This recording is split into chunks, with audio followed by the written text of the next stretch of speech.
kasalukuyan po because of the rice tarification law na ang author ay si Senator Cynthia Villar ay ang nag-i-import po dito ay mga private companies.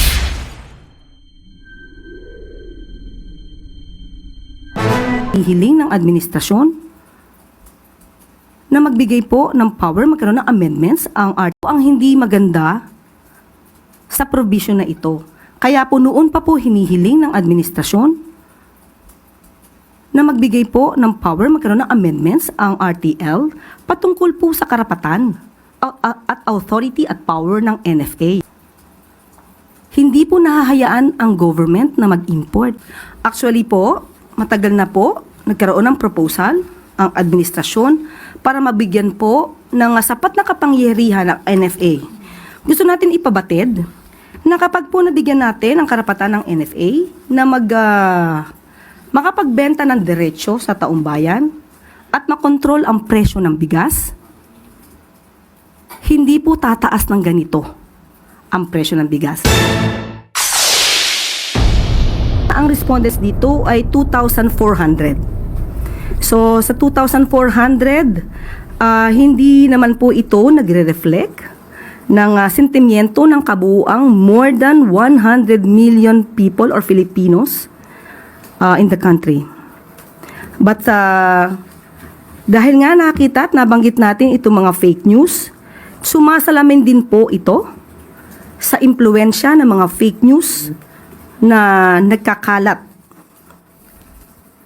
Katulad na sinabi, meron ng findings na nabanggit ang Reuters at ito ay galing sa isang Israel-based data intelligence firm or disinformation security firm. And I quote, "The level of coordinated disinformation seen in the Philippines was far above the typical 7% to 10% range of online conversations globally about highly sensitive or polarizing issues." End quote. So, kung ang mga tao man na ito ay nagbigay ng kanilang mga opinyon, maharahil ay bunga ito ng mga fake news. At kung ito man ay totoong nagkaroon ng pagsagot, hindi na naman po pabayaan ng gobyerno dahil dapat natin malaman ang mga respondents, saan ang mga respondents, ang mga respondents ba ito ay nakakatanggap ng totoong news o naiimpluwensyahan ng fake news. So ang mga respondents ba na ito ay hindi nakakarating ang tulong ng gobyerno?